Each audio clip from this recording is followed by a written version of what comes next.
एक बार फिर मैं आप सभी का धन्यवाद और आभार व्यक्त करता हूं कि आप कृषि विज्ञान केंद्र अमित जौनपुर जनपद का दूसरा कृषि विज्ञान केंद्र है। टीम में आज डॉक्टर संदीप कुमार जी यहाँ पर मौजूद हैं और डॉक्टर अमित कुमार सिंह जी हैं और हमारे प्रगतिशील किसान श्री देवचंद जी यहाँ पर उपस्थित हैं और साथ में श्री दिनेश कुमार जी यहाँ पर उपस्थित हैं जो मृदा वैज्ञानिक हैं और साथ में श्री अनिल कुमार जी यहाँ पर उपस्थित हैं जो कृषि वानिकी के वैज्ञानिक हैं। इन सभी ने आज मिट्टी का कैसे हम स्वास्थ्य बनाएं, कैसे उसके रख रखाव रखें, कैसे संतुलित मात्रा में पोषक तत्वों का इस्तेमाल करें, उसके बारे में विस्तृत जानकारी आपको दिया। और कुल मिला के कहें तो मिट्टी को धरती माँ के नाम से भी जाना जाता है और इस धरती माँ की हिफाजत अगर उसका बेटा नहीं करेगा तो कौन करेगा। जो धरती पे रह रहा है वही उसका बेटा है, चाहे किसान हो, मजदूर हो, ग्रामीण हो, शहर का हो, कहीं का भी। रसायनों का कम से कम इस्तेमाल करें। दूसरी तकनीक है कीड़ों को मारने की, कीड़ा नियंत्रण करने की जैविक तकनीक भी है। तो जैविक में आप सभी जानते हो, नीम को सभी जानते हैं आप लोग। नीम में औषधीय गुण बहुत सारे हैं और वो बड़ा उपयोगी है कृषि के क्षेत्र में भी। अगर हम बात करें कि धान या गेहूं या मक्का या जवार या बाजरा जब हम स्टोर में ले जाते हैं, रखते हैं, उसको अच्छे से सुखा लेते हैं पहले, फिर उसमें सूखी हुई नीम की पत्ती एक बोरा में मात्र एक मुट्ठी भर नीम का पत्ती डाल देंगे, सूखा हुआ होना चाहिए, तो उसको कीड़ों से वो बचाएगा। कोई दवा डालने की जरूरत नहीं स्टोर में जब करेंगे। और आगे जब हम खेत में बुआई करते हैं तो काफी तरह के कीड़े जो है वो उससे दूर भाग जाते हैं। और बुआई जब हम कर रहे हैं तो नीम की खली एक आती है, नीम की खली।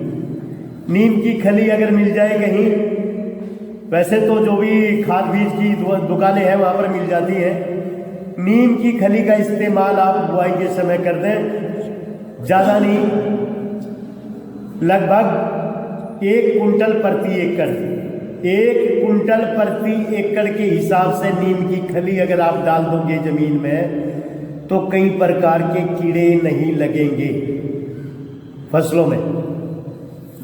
उसके बाद जब हमारी फसल बड़ी होती है तो उस समय क्या करें? उस समय आप नीम का तेल आता है, नीम का तेल का 3 मिलीलीटर मात्रा प्रति लीटर पानी के हिसाब से मिलाकर फसल पर छिड़काव कर दें। कोई भी फसल हो, कोई भी फसल हो और कोई भी फसल हो, कोई भी सीजन हो, उस पर उसका छिड़काव आप कर सकते हो और हमारी जो फसल है वो बच सकती है, कीड़ा नहीं लगेगा। पशुपालन वैज्ञानिक अमित कुमार सिंह जी ने विस्तृत जानकारी दी कि जो गाय भैंस है उनका मलमूत्र है उसका उचित प्रबंधन करके आप कंपोस्ट भी बना सकते हैं, वर्मी कंपोस्ट भी बना सकते हैं, उससे जीवामृत भी बना सकते हैं।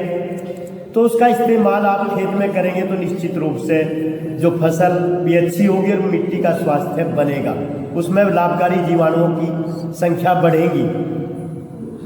ऐसे ही दूसरे उपाय हैं, फसल चक्र अपनाएंगे पोषक तत्व प्रबंधन के लिए। फसल चक्र अपनाएंगे। फसल चक्र का मतलब है जब दूसरा सीजन आए, जैसे धान जिस खेत में था उसमें मटर होना चाहिए, फसल चक्र ये कहता है। जिस खेत में अनाज वाली फसलें बोई थी उसमें अगली फसल दलहन होनी चाहिए, दाल वाली, तब मिट्टी का स्वास्थ्य बरकरार रहेगा, कुछ नहीं बिगड़ेगा।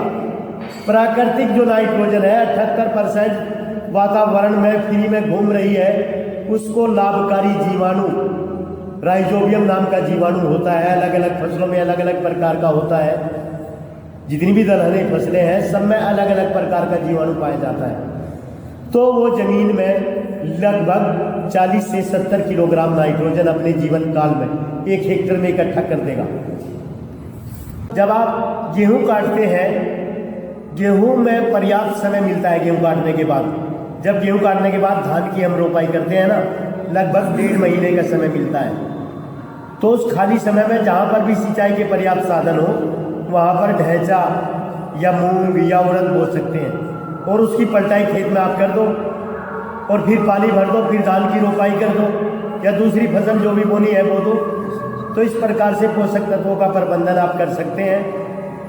हम सभी का यही दायित्व है कि मिट्टी के स्वास्थ्य को बचाएं, क्योंकि मिट्टी के स्वास्थ्य से ही हम सभी का, आप सभी का, बच्चों का और आने वाली पीढ़ी का स्वास्थ्य जुड़ा हुआ है। तो इन्हीं शब्दों के साथ आपका बहुत बहुत धन्यवाद और आभार।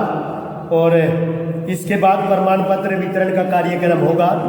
जो लोग यहाँ पर आज ट्रेनिंग में भाग लिए हैं, ये 1 दिवसीय प्रशिक्षण था मृदा स्वास्थ्य दिवस के अवसर पर, तो उन लोगों को हम प्रमाण पत्र वितरित करेंगे केंद्र की तरफ से।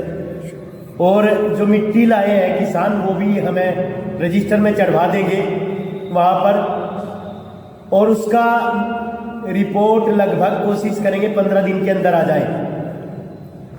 तो आप सभी का बहुत बहुत धन्यवाद, वैज्ञानिक टीम का, पूरा सपोर्टिंग स्टाफ का, सबका धन्यवाद। Thank you very much. नमूना हम ऐसे इकट्ठा करेंगे, अभी तक पहुँच जाओ आप। ठीक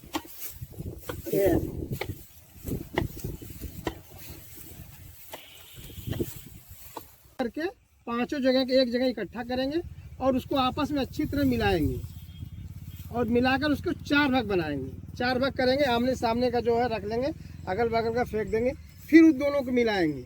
ये तब तक प्रक्रिया करेंगे जब तक एक जो भाग है उसका 500-600 ग्राम हो जाए मिट्टी, और उसमें अगर कोई घास हो, कंकड़ हो, तो उसको उठा के फेंक दीजिए और वो साफ पन्नी में आप रख लीजिए और उसमें अपना नाम, गांव का नाम और तहसील, जिला, और उसके बाद खेत का नंबर आप लिखिए।